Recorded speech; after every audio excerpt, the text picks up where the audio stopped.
I'm so excited. I know you all are excited. I know that I just talked to Roland. I was like, listen, I'm nervous. He was like, about what? I'm like, man, I don't know what to say to bring you up on the stage. Like you're Roland. So he was like, man, tell them to read the bio. It's in the agenda. Just read the agenda. So make sure you've already scanned the QR code so you can have access to that. But that's still not enough. We don't have people today that we can have enough people today to have enough touch points on folks who are really, really saying and doing what needs to be said and do and done unapologetically across the country every single day. I heard a bishop say once that we live our opinions, but we speak our opinions, but we live our convictions. And I don't know of any other person that I can turn on the television every single day at 5 p.m. Central Standard Time on his owned Black Star Network to hear it. That's right. To hear it the way it needs to be heard. This giant of a man, this giant of an advocate, you all know the things that Roland has done. You know that he's interviewed presidents, that he is an author. In fact, you all are going to be purchasing his book later today, entitled White Fear, How the Browning of America, and I better make sure I quote that right because he's going to come out here and say, no, you got that wrong, girl. You got that wrong. White Fear, How the Browning of America is Making White Folks Lose Their Mind. To my colleague that is in here, that is a white lady. I love you, Mary. You know, listen, anybody that is sensitive, let me just say, and Mary's not, just hold somebody's hand. There is no offense zone. Like, I was very intentional. We were very intentional about making sure that we had someone that was going to bring the funk. That's what we need. We need someone that's going to bring the funk. And so listen, just in case you do not know who I'm talking about, or if you have not seen him in his work, let's check him out. We talk about aborting. We support life. Actually giving babies the opportunity to live. I'm confused. I'm so confused. First of all, hold up. You're confused because you think I'm saying something that I'm not. Well, tell me what you're saying. What I'm telling you, I mean very clear. You cannot say you are pro-life when you vote against prenatal care for the mother. You cannot say you are pro-life when you vote against Head Start. You cannot say you're pro-life when you do not want to expand Medicaid to keep hospitals open. You cannot say you're pro-life when you have OBGYNs who are not available in your state. You cannot say you're pro-life when you have Black women who are dying at a higher rate during childbirth and you do nothing public policy-wise to fix it. You cannot say you're pro-life if you allow infant mortality rates to be sky high in areas where there are Black and brown people. What that tells me is you are anti-abortion. You are not pro-life. Right. Because if you are pro-life, you care about the child in the womb and the child is out. And if you are pro-life, you are standing there with Black folks when their kids are killed by cops. You are not silent. So if you're pro-life, be pro-life from the womb to the tomb, but not just in the womb. We talk about Black. I'm just saying, if you don't know what's about to happen to us this afternoon in Gaston, Alabama, let me reiterate, he is an author. He is going to be selling his book. You will get to purchase the book and take a photo with this young man. But if you are ready to bring the funk, I need you to stand to your feet, clap your hands, and welcome Mr. Roland Martin to Gaston, Alabama. Hey. What's up, y'all? Y'all know how we do it? How y'all doing? Y'all know that's jam? Well, the alphas. I ain't want to drop that A step on y'all. I ain't want to drop it. How we doing? We good? All right. Glad to see everybody here. It is good to be back. I spend a lot of time here, Alabama. I literally was just here last week for our Black Journalists Convention. We were in Birmingham for our convention. And so we had a great time there. So it was very enjoyable. So let me do this here. So the brother run the camera, you're going to be on the camera because I'm moving. So I ain't going to be standing just at this podium, just letting you know. We also are live streaming this on the network. And like Deontay said, look, when you own it, you can do what you want, which is important because part of the problem that we have today in this space is that we're actually asking other people to tell our story. And so we're hoping they show up. We're hoping they provide coverage. You look at this gathering here, the reality is you're not going to see media outlets covering the folks who are in this room, covering this particular event. And so what often happens then is we see things that are happening and people say, well, I don't see our folks out here fighting on behalf of our children. I hear people on television saying, well, I don't see folks in Chicago fighting against gun violence. And I'm going, yeah, because you're not covering the stuff where it actually happens. The nation's first black newspaper was called Freedom's Journal. So it was launched on March 16, 1827. In the third paragraph, they said, we wish to plead our own cause, too long have others spoken for us. And that really has been the position that I've always had. And that is, I'm not interested in asking somebody else for permission to cover our stories. And the reality is that speaks to us in so many different ways, in so many different areas.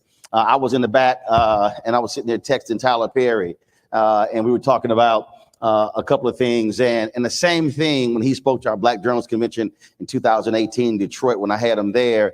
And of course, many people remember the speech he gave at the BET Awards. He says, look, he said, everybody's talking about Oscars so white. He said, that's fine. If you are spending all of your time trying to get a seat at somebody else's table, he said, that's great. He said, but I'm building my own table. And that's what he's done with his studio in Atlanta, what he's been able to do, because the reality is nothing changes in our society unless we own it. Because if you don't own it, then somebody else has the power. I tell this story all the time. I love people when they talk about, who's the most powerful basketball player. And so they always say LeBron James is the most powerful basketball player. And when Michael Jordan was playing, they said Michael Jordan is the most powerful basketball player. And they actually got it wrong because Michael Jordan, when he played, Michael Jordan did not actually have power. Michael Jordan had influence. Michael Jordan had leverage, but he didn't have power. You see, Michael Jordan may have been he was the greatest player on his basketball team, arguably greatest basketball player ever. I still say Bill Russell. He's got more rings than Michael. But what's interesting is that Jordan didn't own the Bulls. And when Jordan wanted some things done, Jerry Reinsdorf said no. Why? Because Jerry Reinsdorf owned the team. Jerry Krause was the general manager, and Jordan often didn't like Jerry Krause, but it didn't matter. Jerry Krause was still the general manager because Jerry Reinsdorf owned the team. And so for all of Michael Jordan's power, the reality is he didn't have power. Power rests in the hands of the person who can fire you or hire you. That's power.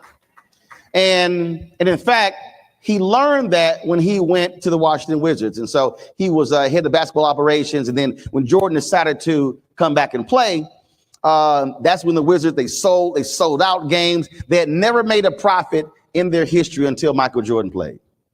So then when he was tired of playing, he decided, okay, I'm going to come back and go back to my job in the front office. So he goes into a meeting with Ted Leonis, who then was a minority owner of the Washington Wizards, to go meet with Abe Pollin. Abe Pollin was the owner. So they go in. Michael says, hey, I'm retired. I want to come back to the front office. And Abe Pollin says, well, Michael, we appreciate all that you've done, but we're going in a different direction. And Abe Pollin then hands him a $10 million check, thanking him for his services. And Michael was sitting there stunned because he thought when he was done, he was going back to his old job. So he turns to Ted Leonis and looks at him like, what the hell's going on?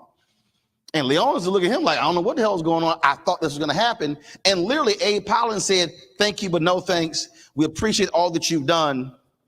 Jordan storms out, leaves the $10 million check on the table, gets in his car, drives off the lot, pissed.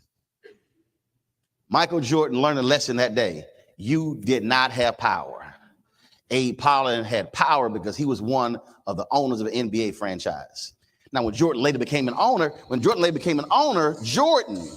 Jordan had power because he owned the team, which he recently sold. And so I say that because that's the mistake that we're making. We go across this country and I hear black folks talk about gentrification and they keep complaining about it. And I keep saying, if you are a renter, you do not have power. The person owning your house, owning your complex, that person has power. And so we learn this valuable lesson constantly because here we are trying to go up against forces and we're complaining about what is being done because we're not literally seizing the power or using the power that we have because we are in a power imbalance.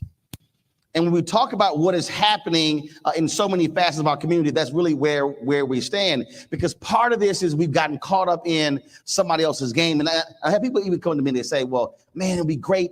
I had guys telling me, man, it'd be great if you had a show on MSNBC or CNN. I said, but you do know if I had those people who have shows on there, they literally do not control their show. And I said, and I get your point because you're talking about this large platform and what it means and larger audience. I said, but the power is in the ability to be able to not only own the story, you can craft it, you can create the narrative.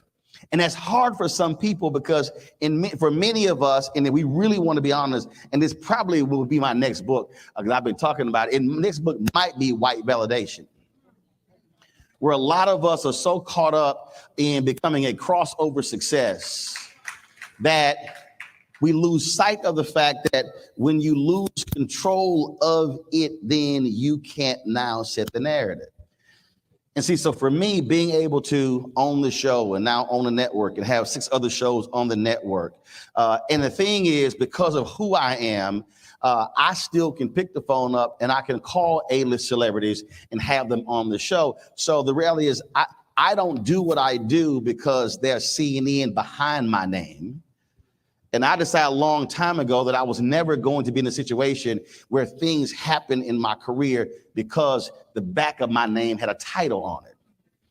There's a great movie called The Insider, and it's a true story about tobacco fight between CBS and Big Tobacco. And there's a great scene where Lowell Bergman was a producer of 60 Minutes. He says, Lowell Bergman, 60 Minutes, I wonder if my calls will get returned when that's not the end of my name. And I remember watching that movie, and I said then, I will never say that because my calls will always get returned because of who I am, not a title behind my name. And I say all of that because when we're talking about why you are meeting, when you're in a position of power, of ownership, when you don't owe anybody anything, then you are in a position to say what it is that you want to say. See, I own the show. We have no debt. I owe nobody. I have no partners. In fact, I was calling out this advertising agency, and it was hilarious because the agency was not too particularly happy. I'm only checking my text message because my niece was calling me. Is it urgent? Y'all know I'm real black. Is it urgent? I'm in the middle of a speech. You would know this if you checked the family group chat. Yes, I am sending this text message. Yes, this is my oldest niece who I have to deal with all the time, who's always getting on my nerves. Huh? No, I don't love it. I don't. Thank good she got married, so she ain't got to keep asking me for money. Okay, all right, there we go. There you go. All right. What was I saying? When we talk about power and the ability to be able to control the story, to control the narrative. I mean, I've had these conversations with many people on this whole thing because they really missed the point. So when you don't owe anybody anything, then you can say what you want to say, and you don't care because they don't control your money. Paul Robeson was one of our greatest freedom fighters. And when Paul Robeson was fighting against racism in the 1940s, 30s, 40s, 50s, and 60s, America decided, oh, we're going to make sure to shut him up. So what then happened was, so he was one of the greatest singers, greatest actors. He was an amazing athlete. He was just an amazing, all around true Renaissance man, one of our greatest freedom fighters. So what they did was they then took Paul Robeson's passport. Paul Robeson then could not make money singing internationally, and he literally died broke. He took his money. Harry Belafonte told me, and he wrote about this in his book, he said that when he saw what happened to Paul Robeson, he wanted to make sure that with his freedom fighting, his fight for civil rights, for human rights, that was never going to happen. So he always took care of his money. So he was ever in the position where they could try to come after his resources, he had already taken care of himself financially. And so when that happens, you have to understand that there are forces, because one of the greatest ways they come at folks, they go at pocketbook. And I remember I was at CNN and I was having this conversation, and I always believe in multiple revenue streams. And I had a white producer who's been quite paternalistic with his tone, and I don't tolerate that from anybody. And so he was basically saying, well, you know, you need to do this and you need to act right because what this could do for you. I said, whoa, bro. I said, let me help you out. I got 5 revenue streams. You are number 3, meaning there are 2 are higher than you. I said, so if anything happens here, I just simply turn this way and I keep moving. I needed him to understand you do not control my money, so therefore you do not control my voice. And that's really and unfortunately, that's what happens. And so I remember being at the National Charter Alliance. They invited me to a meeting. And we're in the room, there's about 30 people in the room, and it's 2 black people in the room. And there's 1 Latino guy in the room and everybody else in the room white. Now, I ain't got no problem with white folks, but I had to tell them if we're going to have a conversation about public education and a majority of the people who are in schools today are black and brown, this room cannot look like this. So we're sitting in, I just told them. So we're sitting in the room and I'm talking and I'm trying to explain to them that you cannot advance this initiative if you don't have relationships with the Congressional Black Caucus, if you don't have relationships with black community leaders all across the country. And I said, y'all can't even get a meeting with the Congressional Black Caucus. I said, I have enough fraternity brothers. We have enough. I can call a chapter meeting and get a meeting. And so, and it was so funny because former Senator Mary Landrieu of Louisiana was at the table, and she raised her hand. She says, I just want to say a couple of things. Everything he's saying right. She says, we cannot advance this movement if we do not have alliances with black and Latino elected officials. Now, also, as I was talking, because I have an initiative I created along with my wife called School Choice is a Black Choice. It was a Latino gentleman. And so he said, you know, I keep hearing all this black stuff. I'm Latino. I'm all about unity. I was like, hey, man, be real clear with you. You can create Latino. You can create School Choice is Latino choice. You can create whatever you want to. Roland's here for black people.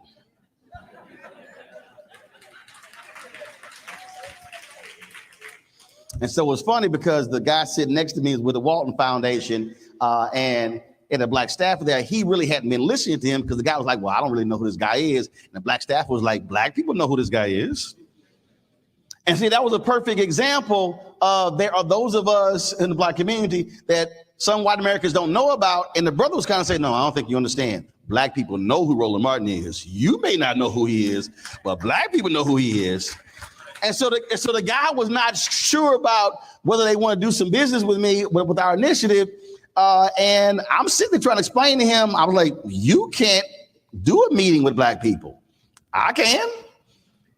And I was trying to explain that. So after this particular meeting, he slides me a card. He was seriously sitting next to me, slides me a card. He said, I think it's time for us to talk. I'm like, yes, it is. Now, see, understand. We're sitting, and I want you to understand the opposite. So we're sitting in a room, and there are 2 black people in the room, 1 Latino guy. Everybody else is white. I wasn't scared to be black in that room.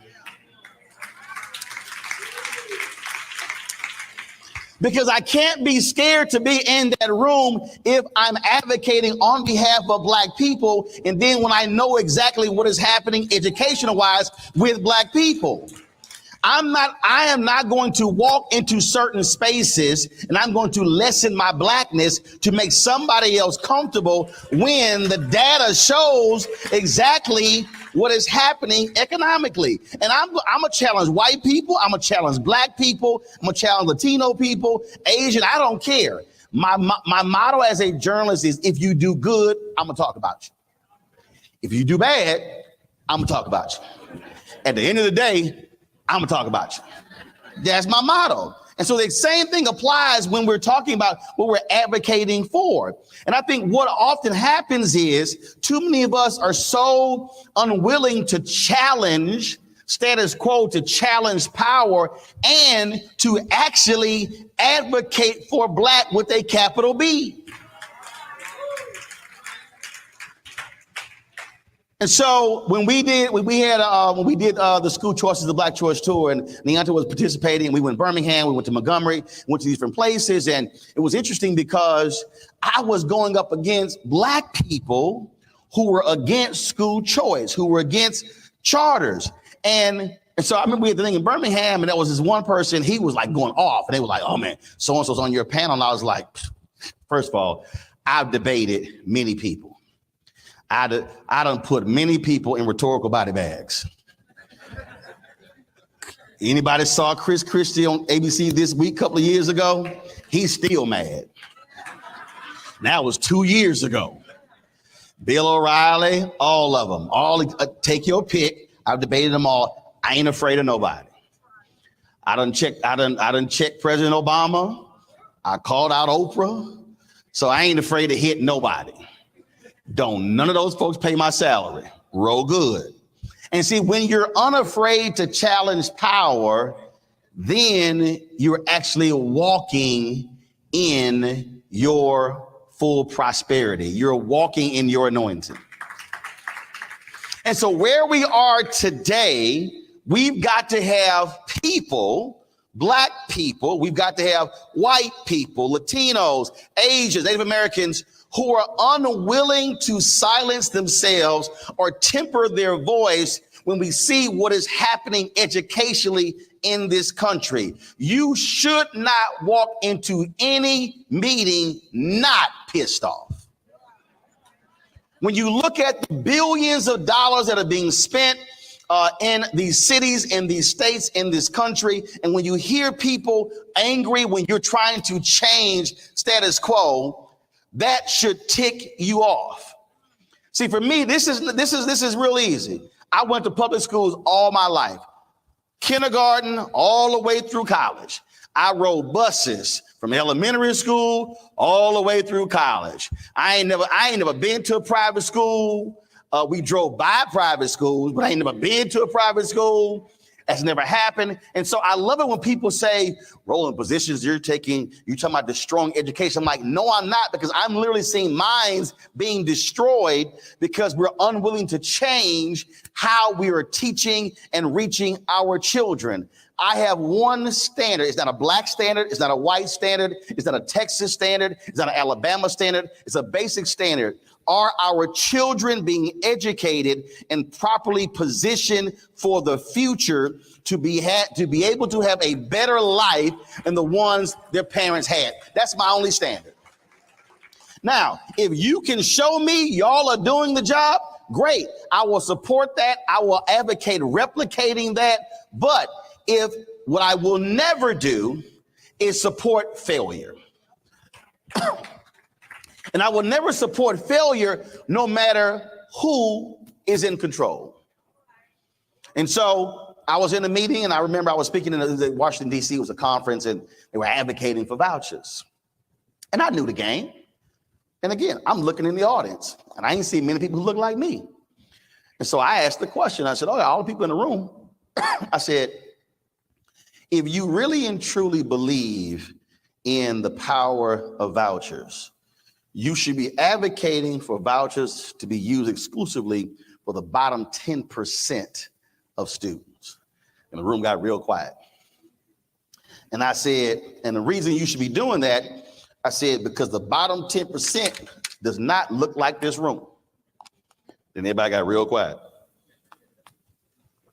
And about 4 years ago, Steve Perry called me. He said, hey, I'm on the phone.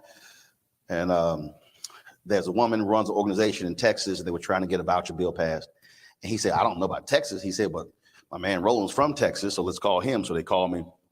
And so he's on the phone, she's on the phone. So she's telling me about what they're trying to do. She's like, we want to mobilize and organize Black and brown parents around this initiative. And so I said, what's the name of your group? So she told me, why is she talking? I'm Googling. So she's still talking. So when she got done, I was like, well, first of all, you're going to fail. I said, the proposal DOA. She's like, what do you mean? Now, mind, what she didn't realize, I was in Texas a couple of months earlier, and I was playing the golf tournament with the Texas Legislative Black Caucus. They were all against it. And they were all coming to me like, Roland, we don't understand why you supporting this stuff. I said, well, let me explain to you why I'm supporting it. But I then began to explain to her, I said, I'm trying to understand, how are you over a school choice initiative in Texas? And I said, let me ask you a question. Do you know who the high performing charter schools are in Texas that are Black charter schools? She says, no. I said, so I'm confused. You have a school choice organization and you don't even know who the high performing Black charters are in Dallas and Houston. I said, do you know why? She says, why? I said, because your whole board is white. I said, you're calling me wanting the Black parents to come to the state capitol to fight on behalf of an initiative, and you don't have any Black people on your board of directors. You can't even name to me the Black high-performing charter schools in Houston or Dallas. I said, you have no relationship with the Black community, but you want the Black community to come fight for you on an issue, and you don't even fight for the Black community. I said, so no, I ain't helping you with a damn thing.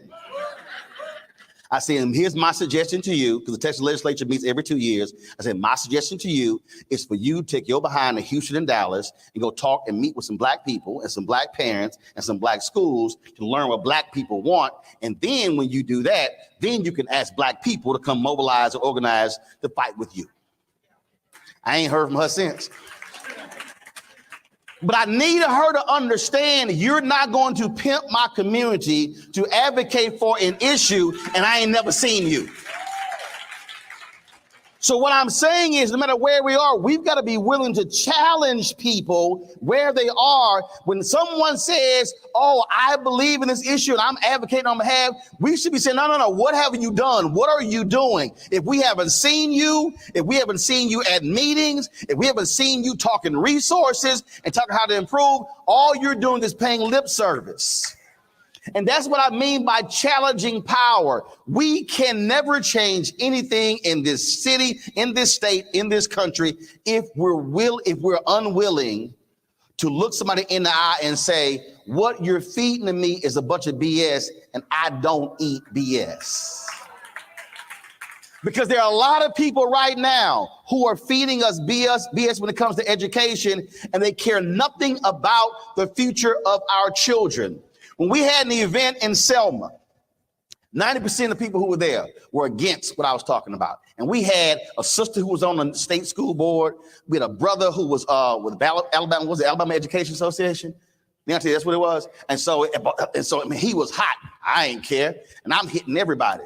We had a sister who was the first female Division I athletic director. And this is what she said. She said, I would not authorize my scouts to come recruit any athlete in Selma because I know that based upon the scores, they will not be able to meet the minimum academic standards to play. So because of the state of education in Selma, she said, even your best athletes will not be able to qualify for scholarships. And folks in the meeting just telling us all this. And then I love it when the people always say that. I've been on shows where they say, well, if we had equal funding, that's always the line. And so the brother kept telling me that. And so I go, have you ever had equal funding? He went, yes. And I was like, really? I said, when? And so he mentioned the year. I said, well, what were your numbers? He said, well, they're better than they are now. I said, no, brother, not an answer. I need specifics. And then finally, a sister who's on this side, she says, I got it. She pulled up on her phone. The failure rate was around, in terms of meeting test scores, around 94%. I said, bruh, you think that's success? Now, again, when I'm looking at this issue, we're talking about education, I'm not looking at where our children are today. I'm projecting where they're going to be 25 years from now. When I'm looking at how our children are performing in a classroom, I'm looking at what is their life going to be like when they are 25, 30, 35, 40, and when they have children. And I love when somebody tells me, oh, well, Roland, I don't understand. You know, you're not an educator. You've never been in the classroom. I'm like, you right. My brother's been a teacher. Two of my sisters, one has been a specialist. I'm the only one who hasn't. But I know one thing. I've raised 6 nieces. And I've been the one responsible when two of my nieces came to us 4 grade levels behind. I know when the twins came to us at 18 months, when they went back a year later, they were 4 grade levels ahead of any other kid in nursery school. I understood exactly how we were teaching them and training them and raising them. I know exactly how my parents treated us. And what I made clear is I'm not going to let anybody dismiss the role of Black mothers and fathers and aunts and uncles when it comes to the education of our children. If we're talking about parental choice, our point is we're not just going to accept whatever somebody's giving us, a principal, a school board, a superintendent. Look, I had 2 parents. My parents, look, they're married 56 years. In June, both turned 76 this year, no college education, but every damn principal at every school we all went to knew exactly who the hell Mr. and Mrs. Martin was. I mean, like everybody. And they gave teachers hell. I remember we had one teacher called, they would complain to something about, you know, oh, your son's not acting right in the class. My dad was like, what do you exactly do? He was like, why are you calling me to handle your problem? I was sitting there like, damn, okay. I was like, I agree with you. Now, when he hung up, he was like, look, I need to shut your damn mouth up when your ass sitting in class. You're talking too much. I told my dad he needed to apologize to me for that because I was practicing then what I do now. I said, so you living in my house that I paid for, and I'm paying all your bills, so you owe me an apology because I was preparing then for my future life. I said, because I get paid to talk for a living now. I said, you benefiting from all this talking. I said, so all them butt whippers I got, you should apologize to me. He was like, that ain't happening. But they were constantly challenging those who were supposed to teach us. And they were constantly challenging them in every facet. And again, every school knew who my parents were. I remember being in the eighth grade and we're in the library and this teacher, Ms. Hart, she actually had the audacity, the mitigated gall, had a security guard check me to see if I had drugs on me. Because my eyes are bloodshot. First of all, my eyes been red since I was a kid. I grew up next to the ship channel in Houston, like literally all of them chemicals and everything from the day I was born. Grew up in Clinton Park in Houston. Like literally, I could look in the backyard and see the smokestack. So I got home. So I told my dad. My dad said, "Excuse me." So my dad said, "Go get the white pages." All right. So there's some people in this room. So the white pages was a thick book that had the phone numbers listed for businesses, for schools. Some of y'all looking like, I don't know some of y'all looking like, what the hell are the white pages? Y'all thought I was gonna call it the black pages. No, it's black print, but it's called the white pages. And the white pages, yellow pages. White pages about that thick, yellow pages about that thick. Some of y'all right now have no idea. Just go to a museum and or go to somebody's house who's 70 and older, go to somebody black 70 and older, or somebody white 70 and older. I guarantee you, they got a big ass book underneath. It's about 30 years old. You see what I'm talking about. So my dad said, go get the white pages. So I went and got the white pages. And he, in Harlem Middle School, he called principal. He called, I need to speak to Mr. Broussard. Sir, he's busy. I need to speak to Mr. Broussard. You tell Mr. Broussard, Mr. Martin is on the phone. Now, Mr. Broussard knew exactly who Mr. Martin was. Now, see, let me help y'all out. She put him through, which means that Mr. Broussard already had previous encounters with Mr. Martin. Now, see, let me help some of y'all out. If you ain't never talked to or called that principal, your call is not being put through when you call. Mr. Broussard knew who was on the phone. Mr. Broussard knew that black man is crazy. I better take his phone call because he had 3 kids in his school at one time and 2 more on the way. I got to deal with this black man for a long time. So he puts the call through, and my dad said, he said, my son just came home and with some disturbing news. He said, he said, first of all, none of my children ever use drugs. I dare anybody to question my kids using drugs. So my son is returning to school tomorrow. I fully expect that teacher to apologize to my son for what she did. And if he get home tomorrow and then tells me she did not apologize, I will be in your office 15 minutes after he comes home. Do you understand? And we ain't had no speakerphone because this where the rotary phones, wasn't no. I heard, yes, Mr. Martin, I understand. And the next day, I strolled up in that class. Now, you know the worst thing in the world when a teacher got to apologize to the student because you feeling yourself. And Ms. Hart, she was a white teacher. She had to apologize by having that security guard check me. But that never could happen, one, if mama and daddy were not engaged parents in the education of their children. And so if we're talking about how we are going to change this direction that we are in, it has to take place with the people who are in this room who are fully engaged and not nominally engaged. And I'm talking about it to the point, and see, there's some people who say, well, I think you're doing too much. There is no such thing as any parent doing too much if they're fighting for their child. Because understand, the fight that you are engaged in right now is going to have a direct cause and effect with the future life of your child. I could not be doing what I do today. I could not have met the people who I've met. I could not make the money that I make. I could not have done any of this stuff if I did not have 2 highly engaged, focused parents on the education of their 5 children. It could not happen. So I'm a living testimony to what happens when you have parents who care so much about what happens with their child that they are unwilling to accept anything from the school system, from the principal, from any of these people.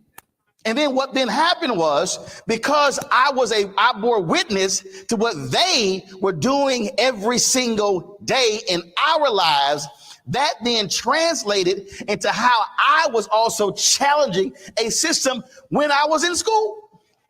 I went to school of communications, Jack Hayes High School in Houston. And we had too often our equipment was broken and stuff wasn't working. And we would have district superintendents and others would come to the school and I'll be challenging them. Why isn't this stuff fixed? They were looking like, who the hell is this?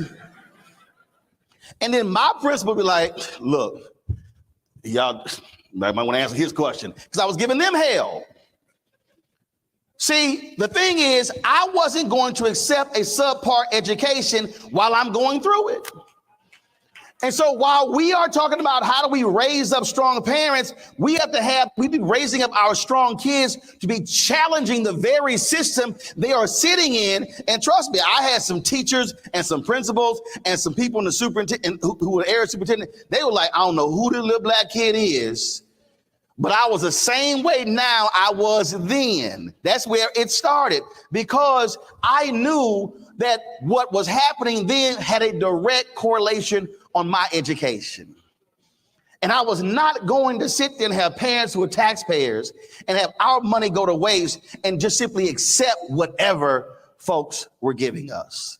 It was even to the point when my senior year, school communications, the teacher left, who was the television instructor for my freshman, sophomore, junior year. So I came to school early.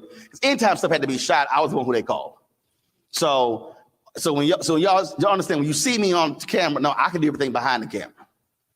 I can set it up, I can record, I can do all sort of stuff like that. I can do all of it because that's what we learned in school. And so I came to school early and they said, hey, your new TV instructor is here. I was like, all right, so I go downstairs.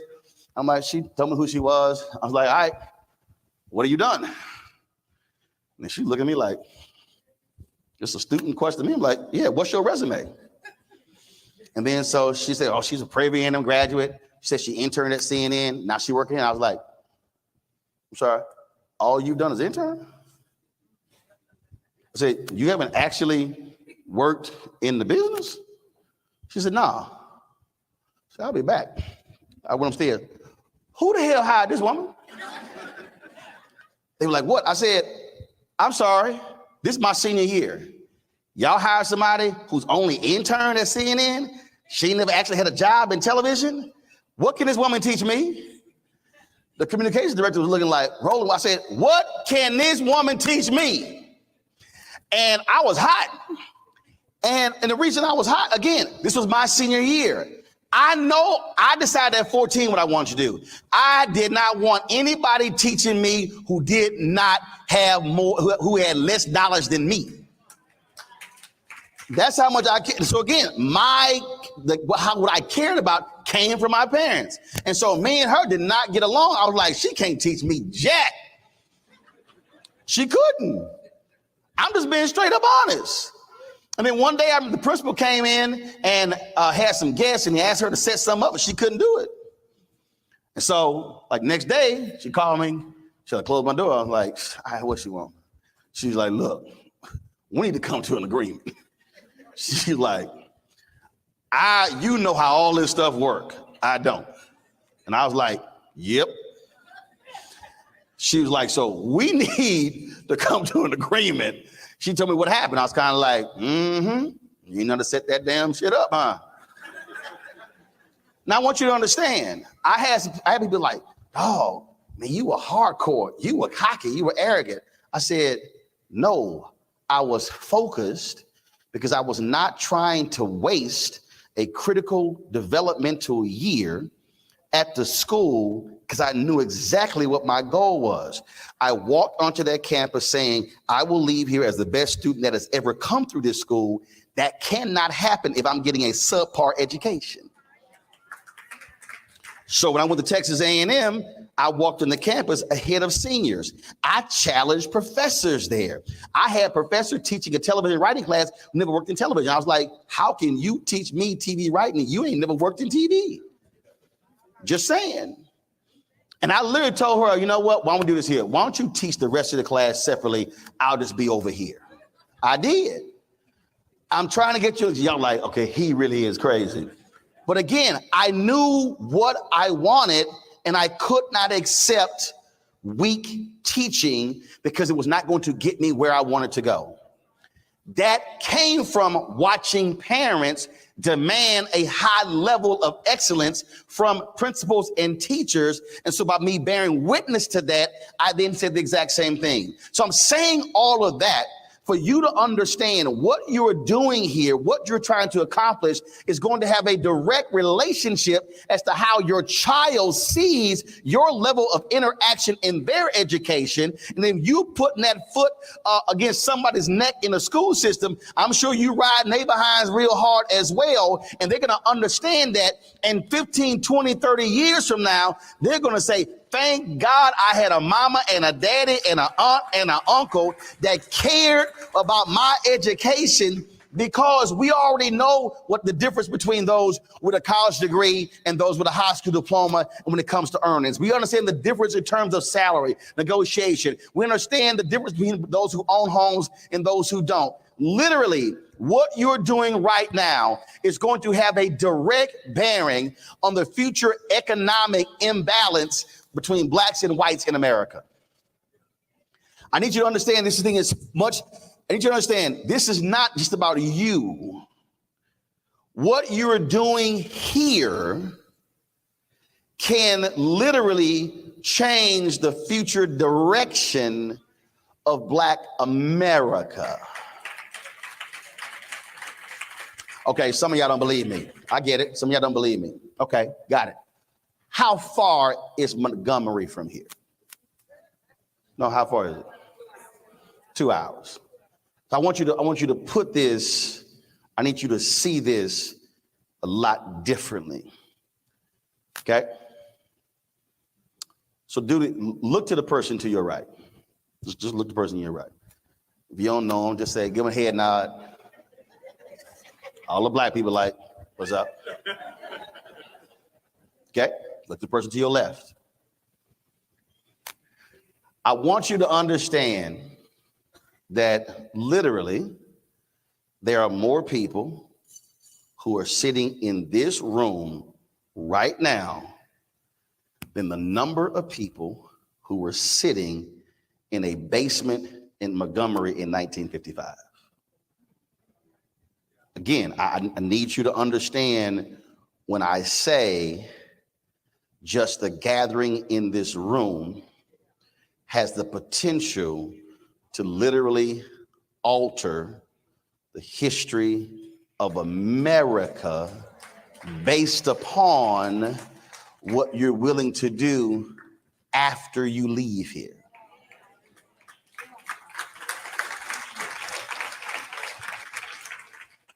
Everybody, many of us, when we talk about the Montgomery bus boycott, we ignore the fact that the Montgomery bus boycott, yes, it lasted 382 days, but it was initially a one-day boycott.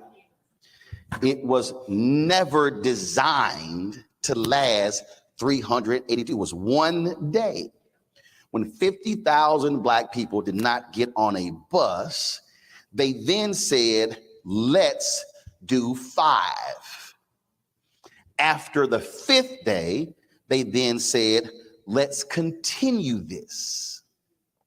When they sat in a basement in Montgomery, and when they chose Dr. King to lead the Montgomery Improvement Association, they literally voted in the basement. Then they said, look, there's a whole church waiting on us upstairs. If you've been to that church, that is not a large church. It is not a mega church. So it was not like 5,000 people were waiting upstairs. So a small number of people in a basement in Montgomery agreed to move forward with the Montgomery Improvement Association, which was actually laid out at the table by a Black woman, Joanne Robinson, and Fred Gray. That's where the idea came from. 2 people. I want you to remember that. 2 people at a kitchen table sat there and put the pieces together of what became the Montgomery bus boycott. 2 people. 2 people then got with a women's group. That group is largely ignored in the annals of history, but it was Black women that then took it from Joanne Robinson and then it morphed into the MIA, and then King then became the leader, and then it went from there. So they then said that they launched it 1 day, 5 day, then 382 days. After the Supreme Court decision, they then said, what's next? So when we talk about the Black freedom movement called the Civil Rights Movement, we have to understand we can't talk about these things within the context of 64 Civil Rights Act, 65 Voting Rights Act, 68 Fair Housing Act. You can't talk about all these different things. You can't talk about all these things that happened from 68 back to 55 or from 68 forward if you ignore the reality that a very small group of people gathered to have a one-day boycott that went to 5, that went to 382, that literally sparked what is now an internationally known movement. So right now in 2023, there are people who are protesting for issues in other countries who are referencing Montgomery. You can go to other countries and walk or drive on Martin Luther King drives. not just in black neighborhoods in the United States. When they had the Arab uprising, the Arab Spring, there were people literally wearing signs that said, "I am a man."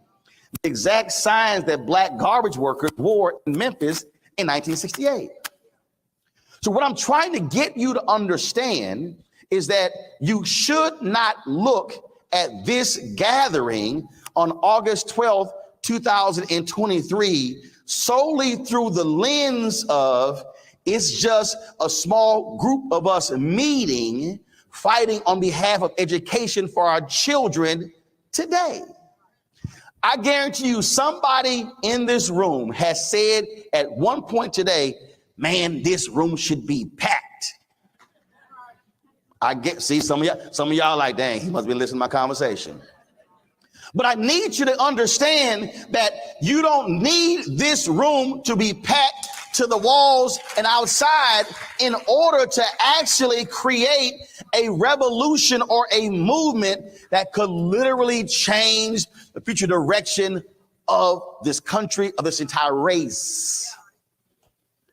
And so what I'm trying to get you to see is that when we decide that we're going to focus on this one thing, and we're going to do this for the next 2 months, 3 months, 6 months, 9 months, year, whatever, and not worry about who's not here, not worry about who didn't show up, not worry about, man, I wish so-and-so should have been here. Because see, I don't waste my time with folk who are not here. So somebody says, man, this room should be filled. This is how basic it is. If you look at the size of this room, if you literally meet 6 months from now, and if each person in this room brought one person with them, you would not have any space left. Why am I breaking it down that simple? It's because one of our greatest mistakes when we talk about how do we transform things, transform communities, is we're so caught up on who's not here, who didn't show up, who should have been here. We overlook who actually showed up. We focus on why so-and-so should be here. I don't worry about who's not here. I spoke to my parents' men's church, place seated 3,000, and somebody said, we had probably about 800 brothers. Somebody said, man, it should be packed. I said, bruh, I don't talk to empty chairs. I talk to chairs where somebody's seated. And I was trying to get them to understand that. So when we now step back and go, okay, you're black Alabamians for education. So now what's next? What's next? How do we now take what I call moments and literally transform them into movements? You have the bearings right now already of a collection of people that when it's time to move on school districts, you have the data of who's already showed up. So who's from Birmingham? Raise your hand. Got it. Who's from Gaston? Raise your hand. Got it. Who's from Huntsville? Who's from Montgomery? Who's from Mobile? Who's from, so follow what I'm saying. So you already have, so the number of Gaston folks in here. When it's time to mobilize and organize something specific with the school district, you already have the body of people to march to the school district. You bring one each, they're gonna look up and say, who in the hell are these 300 people showing up? What's going on? See, what happens is, and this is one of the greatest mistakes that we do in our community, we have short-term gatherings with no long-term plans.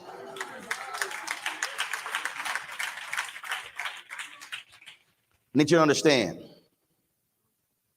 when she showed you the video of my show and mentioned the network, I launched the show on September 4th, 2018. I launched the network on September 4th, 2021. When I launched the first show, the plan was always to have a network, but I can't get to a network unless I have a successful show.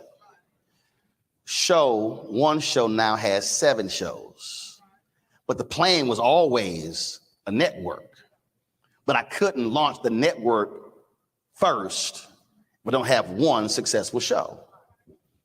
And so what I want you to do leaving here, I want you now to be thinking about, am I in this for the long term?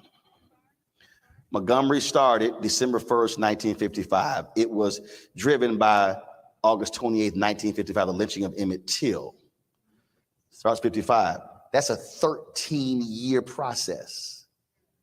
So you now have to make a decision. Am I only here for today? Am I only here for when my child graduates? Or am I committed to this concept for now until I become an ancestor?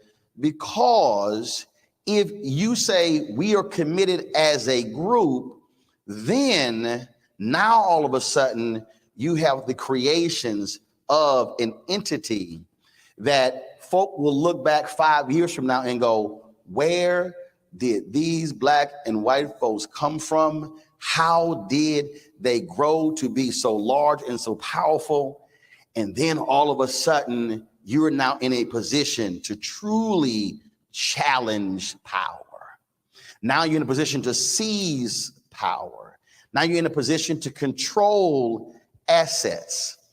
And part of the problem for a lot of us, especially those who are not college educated, who haven't gone other places, is that we don't truly believe what is possible. I knew somebody asked me, because I just got into last year's Society of Professional Journalists Hall of Fame, the year before the National Association of Black Journalists Hall of Fame, and I got asked a question. And the question was, I bet you never imagined you would achieve the things that you have done. And I said, you're wrong. I did. And they looked at me like, what? Now, mind you, when an athlete says that, we applaud it. Today, my man Dwayne Wade is going to the Hall of Fame. If Dwayne Wade said as a high school player, I want to be in the Basketball Hall of Fame one day, they're like, oh my God, that's awesome. But when you're Black and you don't play sports and you envision the life you want to have, then folk look at you like you crazy, cocky, arrogant, and out of your mind. So I needed the reporter to understand, no, everything that has transpired in my career, I absolutely envisioned it. I saw it. I said it. I articulated it. And I then demanded those teach me what I need to learn, because I knew where I was trying to go and what I was trying to get to. So no, I wasn't shocked that I achieved what I dreamed and what I visualized. And so what I'm saying to you is, right now, you should be thinking and visualizing, how far do we want to take this? What do we want to build? How major do we want this to be? And if you think large enough, you literally can create an educational movement that could rival the civil rights movement, that could change Black folks economically, educationally, and all the things we're talking about that have not been accomplished can be accomplished, but it cannot be done unless there is a group of people today willing to sacrifice, willing to meet, willing to organize, willing to mobilize, willing to challenge one another to be able to achieve that. And if that happens, then 10, 20, 30, 50 years from now, there'll be people meeting in this state and meeting across the country, and they'll be asking, how did all of this change? And they will say, because a group of people with a common mission and a common purpose gathered in a ballroom in Gaston, Alabama, and they said they had the audacity to actually think bigger and think broader and larger, and thank God they did. But none of that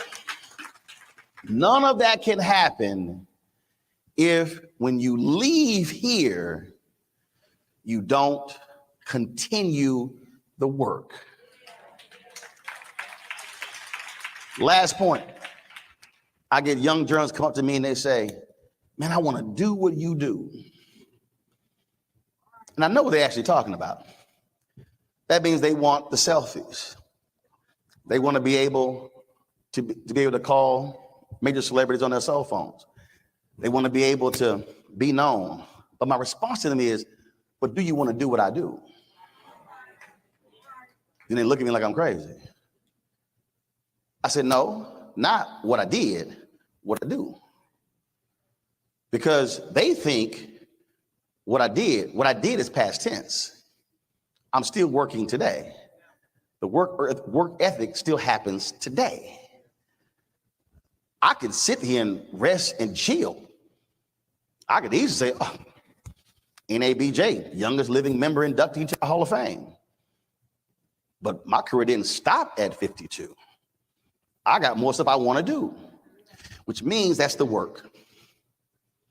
Which means that what you're about to embark on is going to tick some people off. And they might be in your family. They might be at your church. They might be the same political party. They might be your fraternity or sorority. They might be Eastern Star, might be Prince Hall Mason, might be Lynx, might be Alphas and Deltas. It does not matter. Some folk are not going to be happy with what you're doing. They're going to say, well, why are you challenging? Why are you doing this here? Because, and your answer is because I'm doing it for not just my children, my children's children's children's children. When people are focused on lineage, then you understand how things change. We literally are sitting here because there were a group of people who were enslaved physically, but were not enslaved mentally. I never, ever allow anybody to call Black folks lazy and unaccomplished when I cannot derive from a people that went through holy hell for 243 years, and then an additional 12 years of Reconstruction, and then 92 years of Jim Crow, and then the last 50 plus years, and we still are not fully free Americans. Which means that, and let me be clear, and those who are white allies who stand with us, who today are being treated like modern day James Reed and Viola Liuzzo and others who died fighting with us as well. What I'm trying to get us to understand is when you have a commitment, not just about you, but about your kids' kids, then you are doing the exact same thing our ancestors did. And so if today we talk about Black political power and they always mention the Black Panther Party in Lowndes County, if today they talk about the Black Belt and the foot soldiers, today they talk about the children in the Birmingham movement, if today we talk about in such lofty ways with those Black folks who put it on the line for us to be where we are, I want you to close your eyes and visualize them saying the exact same thing 50 years from now about a small group of Black folks and white folks who gathered in Gaston, who had the audacity to actually say, we can make this thing better for our people. That is what should motivate you every single day. Thanks a bunch.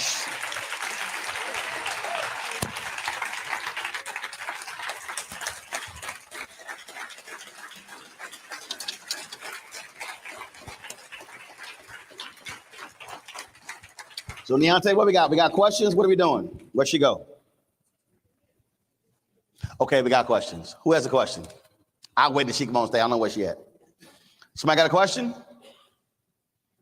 Anybody? Yes. Stand up. How do you decide that this was the space for your Media is the second most powerful institution in the world behind the military. So when you look at, anytime there's a coup anywhere in the world, they get control of the guns first and media second. Media controls hearts and minds. So when you understand that level of power, media can build people up, take people down. Media can elevate folks and it can crush people. And so for me, it was understanding that. So it came down to two schools of communications. School of communications and law enforcement and criminal justice. Communications or lawyer, one of those two. And so that's what it was. And then when you begin to study and you begin to realize again how you can change things. I had somebody come up to me and the brother said, he said, man, you got the anointing, you should preach. I was like, nah, brother, it ain't happening. I did. I said, he said, well, I don't understand. I said, well, first of all, I said, I was in prayer and God said, I got enough people preaching. He said, you can speak to more people in 5 minutes of television than some preachers will speak to in an entire year. The question is then, how do you use that mic? If you go look at my Breakfast Club interview, I told Charlemagne and Envy the same thing. I said, respect the mic, because what comes out of your mouth into this microphone touches millions. So last night in Birmingham, a sister came up to me and she said, I made this blanket for you. She said, my mama homeschooled me, and all these years, you were my Black history teacher. She said, my mama made me watch your show, and the stuff that you covered literally taught me Black history my whole education life. So you never know who's on the other side of what you're, who's receiving what you're sending out. So when you use that mic properly, you know how you can impact. I got people come up to me and they say, I ran for office because I learned politics from you. I had a brother came to me at the Cincinnati Music Festival. He said, man, I went back to college because of you. So again, it's how you use your gift, how you can impact people. Next, yes. Question. We have the Supreme Court redistricting issue. Yep. Tomorrow, Monday, the court is reconvening. Yep. Are you going to cover? I don't think you covered. Yes, we have. Oh, yes, we have. I covered before the Supreme Court decision. Absolutely. And the Louisiana case. Oh, no, we've been on it. Oh, absolutely. Oh, absolutely. Yes. Stand up. Great.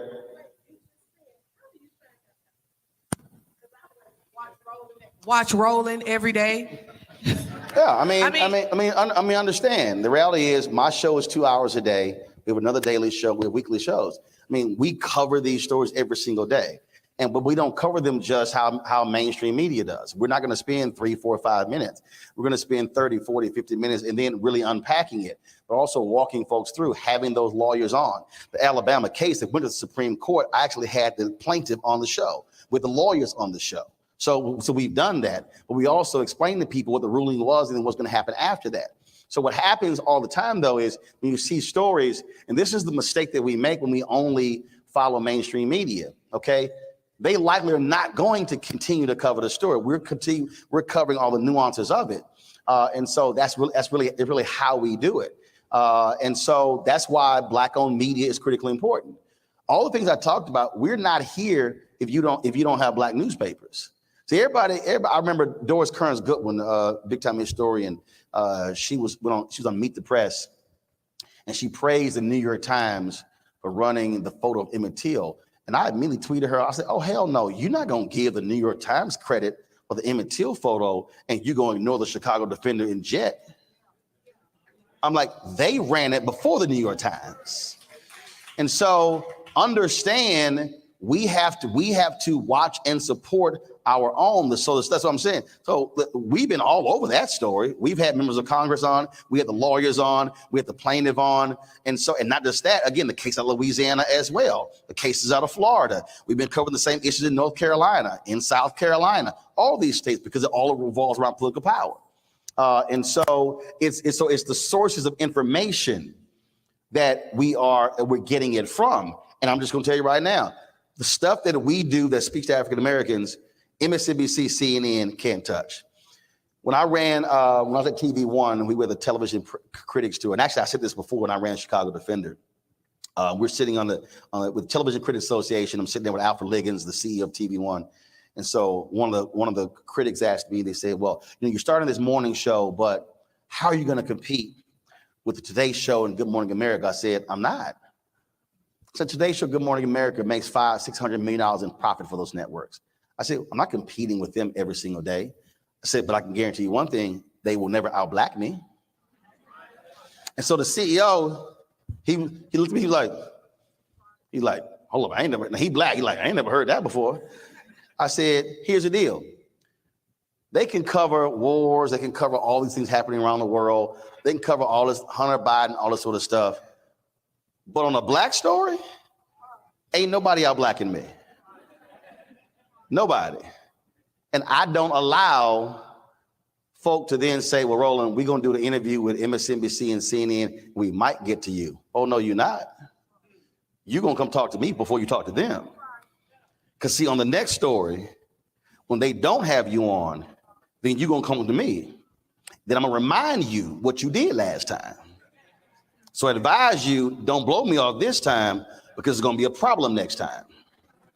And I've told some people that I don't allow anybody treating black-owned media second class. Nobody. So we're going to cover it. And so again, that's the stuff that we do 5 days a week, 2 hours a day, and have done it for almost 5 years. Next question. No more questions. No more questions. I'm gonna take one more question. One more. I'm taking one more question. All right, one more. We started late. It's on you. Tell me no more questions. Can I co-answer that question? Go. Okay, I just want to co-answer by saying the way you stay informed is know who you elected to serve you. Yep. Know who your school board rep is. Know who your city council member is. Know who your state senator is. Know who our state representatives are. I'm an elected official, and I'm telling you to know me. But even if, like I said this last night, everybody black in Alabama think Terry Sewell is their congresswoman. No. Now, let me be clear. You might live in somebody else's congressional district. You are still a constituent. They still answer to you. What many of us do, we go, oh, I didn't vote for that person, so I'm good. No. You are still a constituent. And so I grew up, again, parents who were involved in Civic Club, challenging. I remember speaking to the city council when I was in 10th grade. So you are a constituent. Understand, this governor has to answer to you. This attorney general has to answer to you. The State Board of Education has to answer to you. You cannot be, when you walk into any of these meetings, you lead with, I am a constituent. You are not going to ignore me just because I'm not white or conservative. Look, Texas, I'm a graduate of Texas A&M. We just went through this ridiculous debacle where they didn't want to hire the sister, Kathleen McElroy.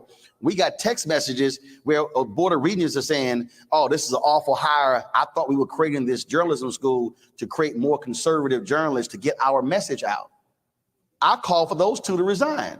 I said, if you're members of the Texas A&M Board of Regents, you represent the state, not your white conservative interest.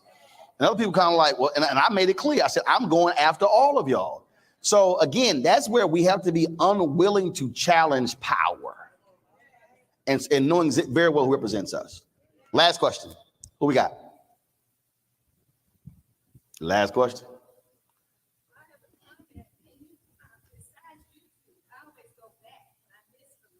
Yep.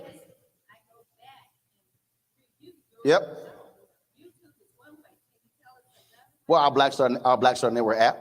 So you can actually download our app. We're on the Apple phone. Everybody got a Fire Stick. Yeah. Download the app on your Fire Stick. Android phone, Apple phone, Android TV, Roku, Amazon Fire TV, all of those.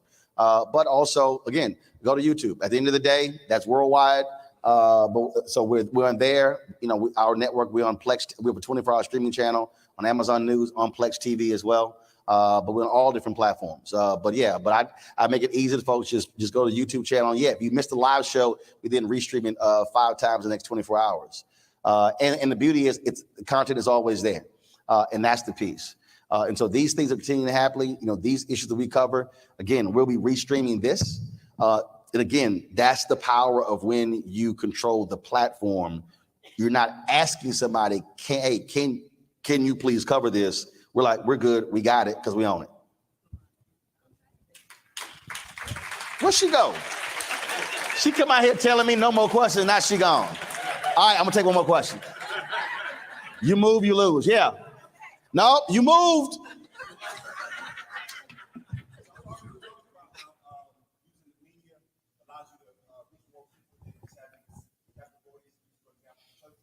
Well, first of all, I'm expanding your question.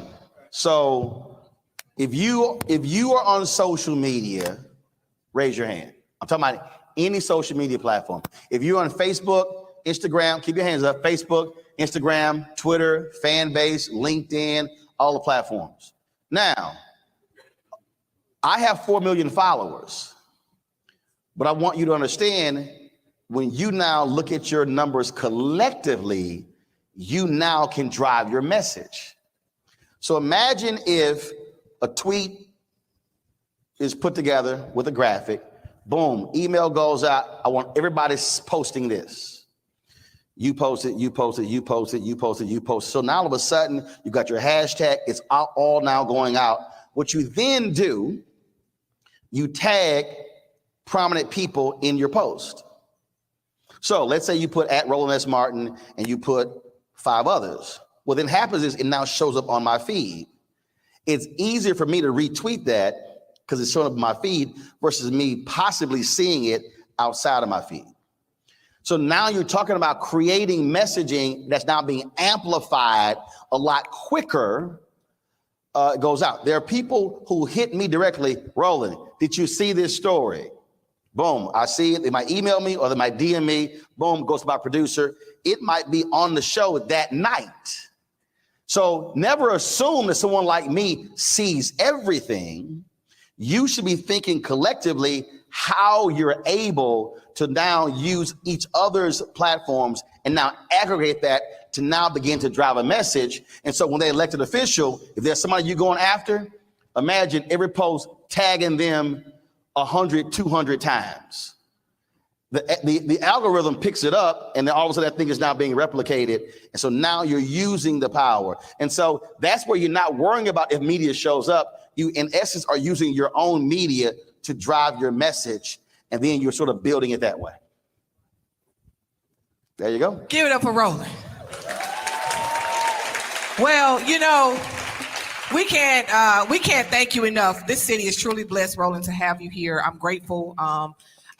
The way I met Roland was through BAYO, the Black Alliance for Educational Options with Dr. Howard Fuller. I was living in Nashville and working with BAYO, and we had a little bit of resources, and I knew my time was coming closely to an end, and you were at Howard University. And I was like, I'm about to do 2 birds with 1 stone. I'm going to the new African American Museum, and I'm going to see Roland. And he gonna know me because I came in there with a t-shirt, like, look at this t-shirt. And it was about education, but I met Roland then. And of course, with BAYO, you had been through a lot of different events and activities with us. And so when we were blessed with this opportunity, I said, man, I'm bringing Roland home to Gaston. The people love you here. They in the room. Divine 9 is in here. We know you love Alpha. And we know Alpha loves you. Life member. We know what does he say? That your founder, frat brother Vernon. Vernon Woodson Tandy. What does he say? He said, we will fight until hell freezes over, and then we will fight on the ice. Well, we don't have no ice, and I hope this not upside down. But we wanted to present you with something that we know you love. I hope you don't have this already. I don't. Good. We expect to see that in the studio behind the screen. She's like asking me, she's like, what's your line name? Where you play? Like, girls in the bio. Yeah, I didn't read that. That was too long. We know he's dope. But look at that. We just wanted to present you with something nice on behalf of Black Alabamians. So let me get in that photo. This can't fit in a suitcase. We'll get it back. We gotta ship this one. Yes. Okay. So what's next? We have abbreviated the second half of the day. And so at this point, 3 things are going to happen at the same time. The session. Yeah, give it up. Give it up. Give it up. Give it up. Thank you. Thank you. Hold on. We'll take one more from my phone. Come on. Okay. Take one on my phone. So I got a couple of followers. Make sure you tag Black Alabamians. You gonna tell me? Make sure I tag. I'm just saying, you giving us. I'm not giving you giving the sauce, so I just want to make sure. Make sure. All right. Gonna tell me? Okay, hold on. Thank you. Okay, we're gonna take a group Let's selfie. do a selfie. Shh, I got this. Ain't my first time. All right, hold up. Let's see if we got everybody in here. All right, we're gonna take on that side first. Okay, everybody on that side, smile. Okay, we're gonna go on that side over there. Okay, everybody. All right, there we go. Okay. Guest is in the building. Okay. I feel like I'm about to MC something. All right, y'all. We're gonna try to do 3 things at the same time. Roland is definitely doing selling his books and signing his books out front. So he's gonna be here until you all decide that everybody has purchased and you're done. We are still going to have the other 2 breakout sessions. We're going to try to do them in like 20, 25 minutes. So if you want to do the college and career readiness standards, I'm going to facilitate that. Going to move really fast, but it's great information that you should have. That's going to be in meeting room 2. And meeting room 3, do we still have time, Dr. Richmond? She's over there mad at us because we dug. If you had our first session, you know she's mad because we dug into her time. But in this second session, she's going to facilitate as well. And then we're going to come back in here for a 3 p.m. workforce industry panel. You guys got to hear from folks who are in the workforce industry to understand what's happening in the state of Alabama and across the country with employability opportunities. So the stage will change. So I'm wasting our time. Go ahead and go to your sessions where you want to be, or if you want to be out front, and he's going to be here. So you won't miss the opportunities to get a photo, to get a book signed. And I hope this was great. And we are dismissed from this piece.